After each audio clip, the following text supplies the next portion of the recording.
Hey everyone, last episode of the multi-parter Defending Darkheart of VR Troopers. Summary, Ryan's father is with Ryan. He tells him the directions to a secret lab that he has in the mountains. The other troopers are at Hart's lab, and it's been badly damaged by Grimlord's forces bombing it. Professor Hart has disappeared off the screen, so JB and Caitlin get to work trying to repair the lab. Ryan gets his father to his secret lab, but the mutants are closing in on them. JB and Caitlin get Professor Hart back online pretty quickly. Yeah, this episode has a lot of the same problems the previous episodes did. Like, they'll be presented with an obstacle, and then it's just immediately overcome with not a whole lot of effort, or at least not a lot of effort that we see. The way it's shown in the episode, like, maybe hours have passed, but we don't see any of it, and they don't seem fatigued or stressed or anything by what's going on. Yeah, kind of a missed opportunity. Like, I know it's a kid's show. They're not gonna go for a lot of, like, really deep drama or anything, but I mean, it's using footage from Metalder and, like, other Metal Hero shows. Come on, have a little bit of, like, melodrama in there, please. So then, let's see, Tyler Steele's lab gets destroyed by the mutants, but him and Ryan are, let's see, they manage to escape, and then they're attacked by more mutants. Oh yeah, JB and Caitlin show up and try to hold them off. So that's like one thing they do. They don't get used a whole lot in this multi-parter. They're just kind of there and gone and whatever. Ryan and Father decide to head for Grimlord's base for some reason. Oh, and also earlier, when they were fixing up Hart's lab, Caitlin goes to the newspaper because JB stored some backup data disks there. I guess it makes sense. And she goes there, has a run in with Percy, and Percy maybe is following her because she says to Woody, "Oh, I just got a lead on a story. I've got to go," and uses that as an excuse to leave. And Percy follows her. Maybe I'm not really sure. It's not really made clear. Like Caitlin and Jeb definitely think Percy's following them, but I don't think he'd be able to keep up with her car because he's just on his scooter. He's not in his car.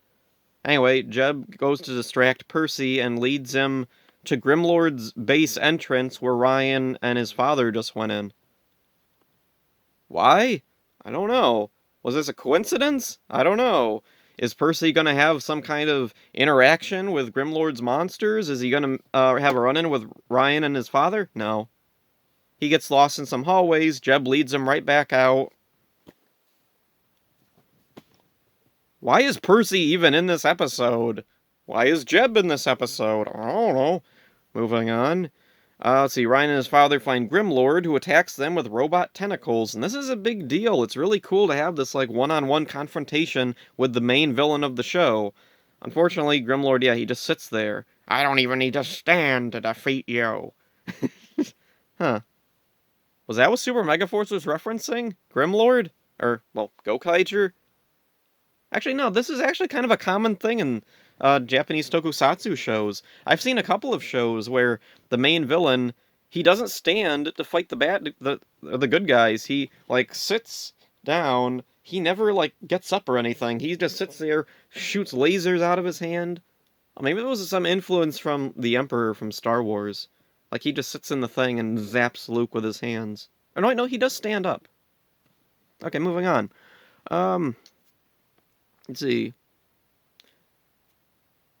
Okay. So Grimlord presses a button and this poison vapor starts filling the room. It's going to eliminate all the oxygen or something, so they gotta escape. So Ryan tries to stop Grimlord, but Grimlord disappears.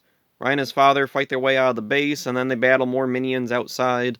Decimator shows up, and for some reason he's treated like he's a main villain. Kinda weird, he's just been kind of a nothing character up till now. He wounds Ryan's father, retreats. Ryan goes back to his father, and his father's robot armor, like, disappears away, and he's human again. But then suddenly he disappears, and Grimlord appears in the sky, and gloats to Ryan that, "You'll never find your father now." And then Ryan is more determined than ever to find and rescue his father. But otherwise, everything's seemingly back to normal, I guess.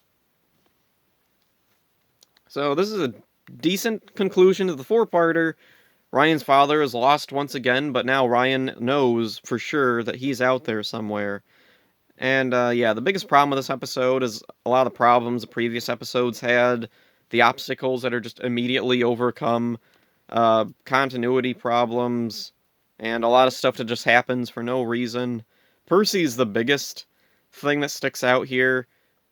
Like, when she goes back to the newspaper, he's not really a hindrance to her doing what she needs to do. When he follows her to the lab, it's not even clear if that's really what he's doing. Even though they say it out loud in the episode and they state that that's what he's doing, I'm really not sure. And then when he gets lost in the lab, or, well, Grimlord's base, the halls. Oh, and also, it's so weird. The entrance to Grimlord's base is a little cave, which apparently leads to a bunch of, like, business building hallways. I mean, it seems like totally like something that Metal Heroes would do too, but I don't know. It's obviously that, yeah, it's American footage, and they're just shooting this in, I don't know, Saban's office or something maybe. Um, so yeah, Percy's completely pointless. Jeb's pretty pointless, and it's kind of weird. They went to the trouble of recreating the Darkheart suit, so when Percy goes into the base, I thought for sure he'd at least bump into Ryan and his father running out. Total missed opportunity there. Like that, it's such an obvious thing. It's right in your face. Why not do that? Ah, it's so frustrating. Easily the most frustrating part of this episode. That Percy's just completely superfluous, but they still gave him a big role in the episode. I don't know why. The other weird thing is that the Darkheart suit was actually recreated for VR Troopers, so you'd think they'd want to keep him around. Like, the Darkheart suit could be Tyler Steele's transformation. Like, they get him, they turn him back human, but he shows up once in a while as an ally with the Darkheart suit. Like, but no, he disappears, and I get the feeling he's not going to show up again until next season. I don't even remember if they, like, bring back the Darkheart suit at all. From what I remember, Ryan Steele's father is just human again. He doesn't become Darkheart again.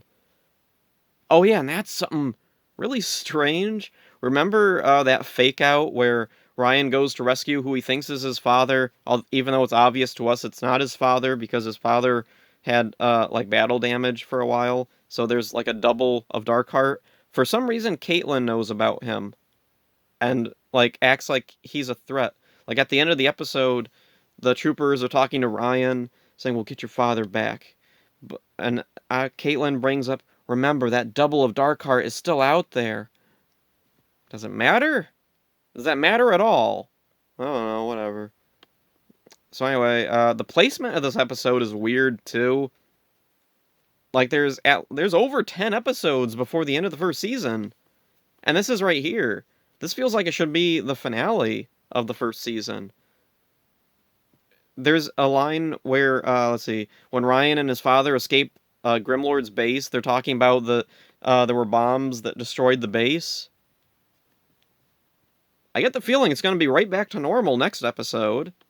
I get the feeling a lot of stuff is going to be right back to normal, and they're not going to acknowledge anything that happened here. I don't know, maybe I'll be wrong, and I'll talk about that if it happens, but, oh yeah, and the other thing, remember the monster that's chasing Percy in the last episode? Never brought up here. It's completely gone, forgotten about. Which is weird, because on the Metal Heroes wiki, it has a name. Like, an English name that's not just the Japanese name. So, why did it have a name? It didn't even have a voice. It was like a brain on a stalk. Yeah, Percy never brings it up. Grimlord never acknowledges it. As far as we know, it's still wandering around the woods outside Crossworld City. JB and Caitlin don't get to do a whole lot in these episodes. I really think they should have worked them in more. They get, like, a few scenes here and there, and that's it. So yeah, next time it's back to individual episodes, which is nice, because I'm really missing the character stuff that we don't get much of in multi-part episodes. Multi-part episodes are usually very action-focused, or in this case it was very Ryan-focused, and dealing with big development for him, not so much for JB and Caitlin. They're just kind of shoved in there and pushed to the side because they need to be there, I guess. So yeah, that's it for this one. It's an okay episode of VR Troopers for all the frustrating things in it. It's a good conclusion to this four-parter. It's decent. It's definitely better than the Ninja Storm episode that I watched. And I watched Ninja Storm first. Usually let's see, I'll watch VR Troopers and I'll watch Ninja Storm. This time I watched Ninja Storm first, and it was rough. It was a rough one. General Deception Part 2. Not good. Really bad. VR Troopers at least is better than that episode. So that's it for this one. Hope you enjoyed it. See ya.